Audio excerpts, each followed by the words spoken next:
안녕하세요. 챕터 7 개의 에너지 두 번째 시간입니다. 이번 영상에서는 스칼라 곱, 변하는 힘이 한 일에 대해 다루어 보겠습니다. 스칼라 곱은 벡터의 연산 시간에 다루었습니다. 간단히 요약하면 A.B는 AB 코사인 세타입니다. 이때 이 세타는 두 벡터 A와 B 사이의 사이각을 의미합니다. 따라서 그림과 같이 A.B라고 하면 벡터 A의 크기에 B 코사인 세타를 곱하는 것인데, 이때 B 코사인 세타는 B 벡터를 A 벡터 방향으로 사형시킨 값의 크기를 의미합니다. 따라서 A.B라고 하면 벡터 A의 크기와 A에 대한 B의 사형을 곱한 것이라고 생각하면 되겠습니다. 앞선 시간에서 배운 일정한 힘이 한 일의 정의를 보면 W는 F 델타 R 코사인 세타라고 이야기했는데, 이 말은 이 정의를 스칼라 곱 연산을 이용하면 W는 F 도트 델타 R 이렇게 쓸 수 있음을 이야기합니다. 스칼라 곱은 두 벡터가 있을 때 같은 방향의 성분을 곱하는 것으로 생각하면 이해하는 데 도움이 됩니다. 그림에서 벡터 B는 성분 분해를 할 수 있는데, 바로 벡터 A와 나란한 방향의 성분과 그리고 그것에 대해 수직인 방향인 두 벡터로 성분 분해를 할 수 있습니다. 이때 결국 곱하는 건 B 코사인 세타니까 바로 A 벡터와 나란한 방향의 벡터 성분을 곱한다고 생각하면 됩니다.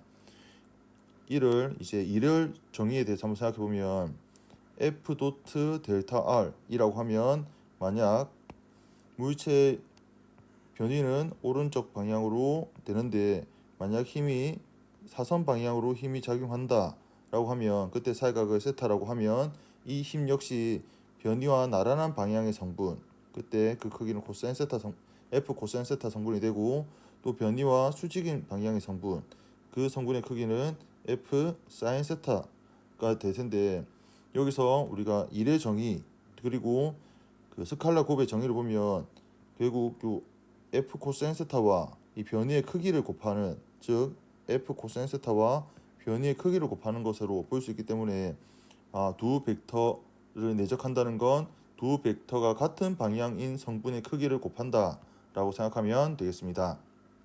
그리고 어떻게 더 분석할 수 있냐면, F 사인 세타라는 이 힘은 이 물체에 대해서 지금 일을 하지 않는다라는 의미입니다. 왜냐하면 지금 F 사인 세타는 연직 윗방향으로 힘이 작용하는데, 물체의 변이는 연직 윗방향으로는 없고 바로 옆방향 수평 방향으로만 존재하니까, 수직 방향으로 F 사인 세타 방향으로 작용한 그 이동 변이가 없으니까 한 일이 0이라는 의미입니다. 앞으로 보면 이 일 말고도 두 벡터의 스칼라 곱으로 정의되는 물리량이 참 많이 있습니다. 그때도 지금 이러한 개념으로 이해하면 도움이 될 것입니다. 그리고 임의의 두 벡터 A와 B를 성분 분해로 나타내면 벡터 A는 AXIA 더하기 AYJ 더하기 AGK 이렇게 쓸 수 있고, B 벡터도 마찬가지로 이렇게 나타낼 수 있습니다. 만약 두 벡터의 스칼라 곱을 이렇게 성분 벡터로 나타낸다고 하면, 여기서 A 벡터와 B 벡터를 내적하는 것으로 볼 수 있는데, 지금 벡터의 내적은 이렇게 분배 법칙이 성립합니다. 그래서 각각 항에 대해서 지금 3개 항과 3개 항이 있으니까 총 9개의 항이 벡터 항으로 이렇게 만들어지게 되는데, 여기서 우리가 이전에도 배웠지만 같은 방향으로의 단위 벡터의 내적은 그 값이 1이 됩니다. 왜냐하면 i 도트 i 이라고 하면 i 의 크기 곱하기 i 의 크기 곱하기 코사인 세타인데, 지금 단위 벡터는 크기가 1이고 코사인 세타에서 같은 방향의 단위 벡터니까 세타가 0도가 돼서 1을 곱하면 답이 1이 됩니다. 이는 i 도트 i 뿐만 아니라 j 도트 j 마찬가지로 k 도트 k에도 동일하게 적용됩니다.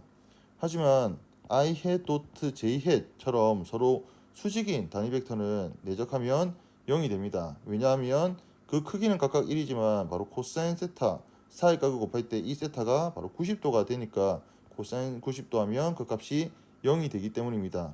그렇게 보면 지금 ax, i hat에서 이렇게 세 개의 항으로 분배 법칙을 하지만 바로 bx, i hat 이 항만 바로 ax, bx 값으로 남게 됩니다. 그 외에는 ax, i hat과 by, j hat 같은 경우는 i hat과 j hat 내적하면 0이 되므로 값이 0이 되고, 마찬가지로 i hat과 k hat도 내적하면 0이 됩니다. 이걸 반복하면 두 벡터 a 도트 b는 최종적으로 ax, bx 그리고 ay, by 그리고 ag, bg를 더한 이렇게 세 개의 항만 남는 것을 알 수 있습니다. 그리고 a 벡터와 b 벡터가 같은 특수한 경우에는 지금 ax, bx가 마찬가지로 ax의 제곱이 되겠죠. 그리고 ay, by도 ay 제곱 이렇게 될 테니까 다 더하면 a의 제곱 이렇게 됩니다. 이전 시간에 일정한 힘이 한 일을 배웠는데 이를 조금 더 일반적인 상황으로 넓혀서 변하는 힘이 한 일을 다루어 보겠습니다. 만약 x축의 1차원 직선에서 물체에 작용하는 힘이 그래프와 같이 이렇게 변하는 상황을 보면 이 그래프의 이 아래 면적은 얇은 직사각형의 집합이라고 볼 수 있습니다. 이때 얇은 직사각형은 가로 길이는 델타 x라고 하고, 이때 물체에 작용하는 힘을 fx라고 하면 이때 한 일은 바로 fx 곱하기 델타 x가 됩니다. 그리고 이렇게 되면 이제 만약에 물체의 위치가 처음 위치 xi에서 나중 위치 xf로 변할 때 힘이 한 일은 바로 이러한 얇은 직사각형들의 면적을 전부 더한 것과 같고, 기호는 w는 시그마 xi부터 xf까지 fx 델타 x 이렇게 적을 수 있습니다. 그리고 이때 우리는 극한이라는 개념을 이용해서 델타 x를 0으로 극한을 취하게 되면 그래프의 이 아래 면적을 아주 정확하게 이제 구할 수가 있습니다. 그리고 이를 기호로 나타내면 델타 x 같은 경우는 미소값을 의미하는 바로 dx라고 이제 쓸 수 있고, 그리고 리미트라는 기호와 이 시그마라는 기호는 바로 인테그랄이라고 하는 적분 기호로 나타낼 수 있습니다. 따라서 변하는 힘이 한 일은 인테그랄 fx dx 이렇게 쓸 수 있겠습니다. 만약 힘이 일정하다라고 하면 이 fx 값은 적분 구간과 상관없이 일정하므로 fx 인테그랄 dx라 쓸 수 있고, 이 인테그랄 dx라고 하면 전체의 변이니까 바로 fx 델타 x로 쓸 수 있습니다. 즉 앞에서 배운 일정한 힘이 한 일이 이렇게 되는 것도 확인할 수 있습니다. 그리고 만약 두 개 이상의 힘이 동시에 작용할 때 전체 일은 걔가 강체냐 또는 변형이 가능하냐에 따라서 조금 달라집니다. 만약 강체라고 하면 어떠한 힘이라도 그 변이가 동일합니다. 따라서 먼저 R자 힘을 구한 다음에 그 R자 힘이 한 일을 구하면 그 일이 곧 전체 일이 됩니다. 하지만 만약 변형이 가능한 개라고 하면 두 개 이상의 힘이라고 할 때 각각의 힘에 따라서 변이가 달라지므로 힘마다 한 일을 구한 다음에 각 모두를 나중에 더해줘야 전체 일이 됩니다. 두 방정식을 보면 언뜻 보면 같아 보이지만 지금 제대로 구분해야 나중에 조금 더 어려운 문제를 해결할 때 실수 없이 논리적으로 해결할 수 있겠습니다. 이번 슬라이드는 변하는 힘 중 가장 많이 활용되는 용수철이 작용하는, 즉 탄성력이 한 일을 한번 다루어 보겠습니다. 후계 법칙으로 설명을 또 많이 하는 탄성력은 공식으로 Fs는 마이너스 kx라고 씁니다. 이때 이 x는 평형 상태에 대한 물체의 위치를 나타내면서 곧 바로 벡터량이 됩니다. 그리고 k는 용수철 상수라고 이야기합니다. 즉 같은 용수철 상수 k가 일정할 때는 x가 클수록 탄성력이 크다 인데, 즉 변형이 많이 될수록 탄성력이 커진다라는 이야기고, 같은 x일 때는 용수철 상수가 클수록 이제 탄성력이 커지는 건데, 그 말은 용수철 중에 조금 단단해서 잘 변형되지 않는 용수철일수록 용수철 상수가 크다고 생각하면 됩니다. 그리고 중요한 마이너스 부호가 있는데, 이는 탄성력 이 F와 물체의 위치 이 X가 서로 부호가 반대임을 의미합니다. 즉 물체의 위치가 지금 위에 있는 그림처럼 평형으로부터 오른쪽 방향에 있어서 만약 x가 플러스라고 한다면 탄성력은 마이너스 부호, 즉 왼쪽 방향으로 힘이 작용한다라는 것입니다. 만약 요 밑에 있는 그림처럼 x가 마이너스인, 즉 평형으로부터 왼쪽으로 이렇게 용설이 압축되어 있는 상태라고 하면 물체에 작용하는 이 힘은 요 밑이 마이너스 부호의 반대이므로 부호가 플러스가 되고 즉 오른쪽 방향으로 힘이 작용한다는 겁니다. 그래서 우리 이 탄성력을 평형 위치로 되돌아가려는 방향으로 힘이 작용한다고 해서 복원력이라고도 이야기를 합니다. 그리고 이것을 힘 위치 그래프로 나타내면 일정한 음의 기울기를 갖는 직선 그래프로 나타냅니다. 당연히 원점이 지나가게 되고요. 이 그래프의 기울기는 마이너스 k가 됩니다. 그리고 앞 슬라이드에서 다뤘지만 일이란 인테그랄 f 도트 dx가 되므로 바로 이 그래프의 이 아래 면적이 바로 이 힘이 한 일, 용수철, 즉 여기서는 탄성력이 한 일이 되겠습니다. 그렇다면 탄성력이 한 일을 공식으로 한번 정리해 보겠습니다. 공식 W는 인테그랄 f dx에서 이 f에 지금 여기서는 용수처리 한 일이 궁금하므로 이 f 자리에 마이너스 kx를 대입합니다. 밑에 보면 인테그랄 마이너스 kx dx입니다. 그리고 적분 구간은 처음 위치 xi에서 나중 위치 xf로 변한다고 하면 여기서 마이너스 k는 상수니까 마이너스 k 인테그랄 xi부터 xf까지 x dx가 되는데 x dx는 적분하면 2분의 1 kx 2분의 1 x 제곱이 됩니다. 이는 적분하면 2분의 1 x 제곱 처음 위치부터 나중 위치 이렇게 적을 수가 있으니까 이걸 좀 풀어서 정리하면 2분의 1 kxi 제곱 마이너스 2분의 1 kxf의 제곱 이렇게 나타낼 수 있습니다. 즉 처음 위치와 나중 위치를 알면 용수 처리 한 일을 구할 수 있다는 것입니다. 만약 처음 위치가 마이너스 xmax에서 나중 위치가 0이 된다면 여기에 xi에 마이너스 xmax를 대입하고 이 xf에 0을 넣게 되면 이때 용수 처리 힘이 한 일이 바로 2분의 1 kxmax의 제곱이 됩니다.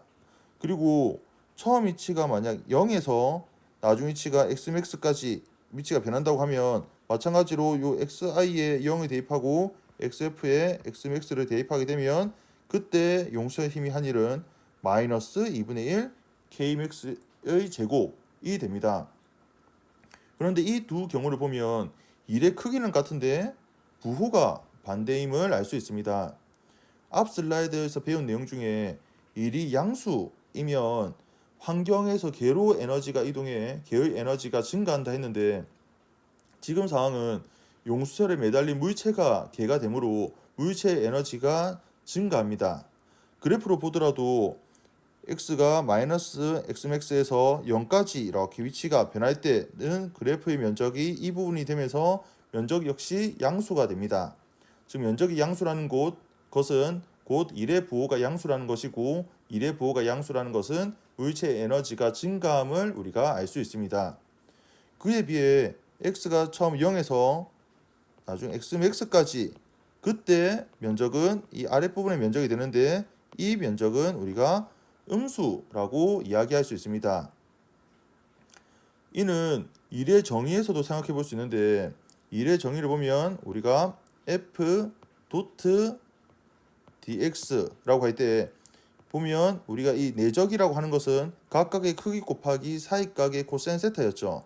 보면 위치는 0에서 xmax니까 오른쪽 방향으로 변해서 바로 변이의 방향은 양수인데 비해 이때 물체에 작용하는 힘은 음수입니다. 그래서 힘이 음수라는 것은 우리가 사이각 세타라고 하면 180도가 된다. 즉 서로 반대 방향을 의미하니까 바로 코사인 세타를 적용하면 바로 마이너스 1이 되겠습니다.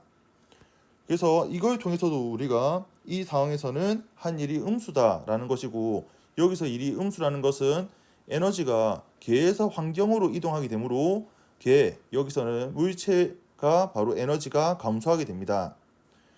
우리가 용수철에 고정되어 있는 물체가 좌우로 진동하는 것을 한번 생각해 보면, 만약 물체가 이렇게 용수철에 매달려 있는 물체가 있는데 물체가 평행 위치에서부터 이렇게 좌우로 진동하는 상황을 한번 상상해 보겠습니다.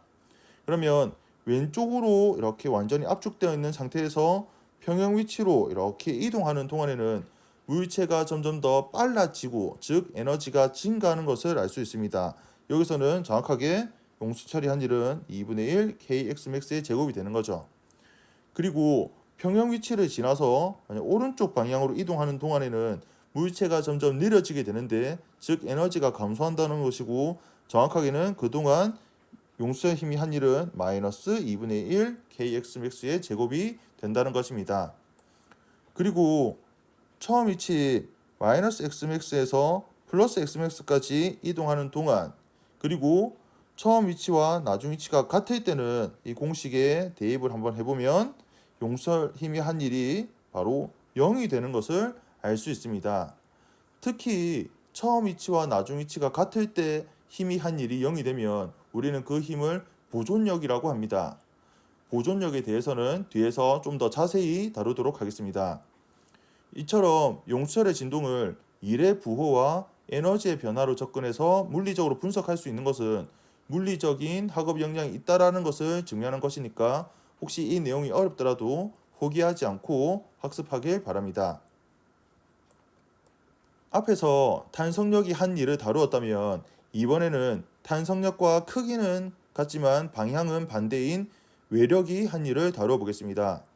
탄성력과 크기는 같지만 방향이 반대라는 것은 물체에 작용하는 R자임이 항상 0이라는 것입니다. 즉, 이러한 외력이 작용하면 물체는 매우 천천히 움직이게 된다라고 이야기하는데, 이는 곧 등속도 운동한다라는 것이고, 등속도 운동한다라는 건 R자임이 0이라는 겁니다. 지금 복원력, 여기서는 탄성력 F는 마이너스 kx라고 작용하는 이 용수철에 매달려 있는 이 물체가 등속도 운동한다라는 것은 물체에 작용하는 탄성력과 크기는 같지만 방향이 정반대인 외력이 동시에 작용하는 상황이어야 가능하다고도 생각할 수 있습니다. 만약 이때 물체의 위치가 마이너스 xmax, 즉 완전히 왼쪽으로 압축되어 있는 상태에서 0인 상태, 평형 상태로 이동하는 동안이라고 하면, 그때 이 외력이 한 일은 인테그랄 f dx에서 이 f에 바로 플러스 kx를 넣을 수 있습니다. 학생들 보면 이 내용을 공부할 때 질문하는 경우가 있는데, 어떤 질문을 하냐면, 선생님 어떨 때는 w는 인테그랄 kx dx로 w를 계산할 때가 있고, 어떨 때는 w는 마이너스 kx dx 이렇게 w를 계산할 때가 있는데, 이때 이 마이너스가 없는 경우하고 있는 경우가 어떤 차이가 있는지 모르겠습니다 라고 하는 질문을 종종 하거든요. 정확하게 구분할 수 있습니다. 즉, 여기서 마이너스 kx가 들어간다 라는 것은 이때는 이 마이너스 kx는 복원력이 되는 거죠. 즉, 이때 이 w는 바로 복원력, 탄성력이 한 일을 이렇게 나타낼 수 있습니다. 그렇다면 여기에 마이너스 부호가 없는 플러스 kx가 바로 이 힘 자리에 들어간 건 어떤 힘이겠습니까? 즉, 탄성력과 크기는 같지만 방향이 반대인 외력이 한 일을 우리가 이렇게 인테그랄 kx dx로 나타낼 수 있는 것입니다. 그래서 여기에 힘 자리에 kx를 대입하게 되면, 이때 보면 마이너스 xmax부터 0까지니까 이걸 적분해서 계산하면 마이너스 2분의 1 kxmax의 제곱이 됩니다. 앞 슬라이드에서 했던 내용을 생각해보면, 이때 똑같은 적분 구간에서 탄성력이 한 일은 플러스 2분의 1 kxmax의 제곱이었습니다. 예상할 수 있겠지만 용수철이 한 일과 여기서는 외력이 한 일이 그 크기는 같지만 부호가 반대임을 알 수 있습니다.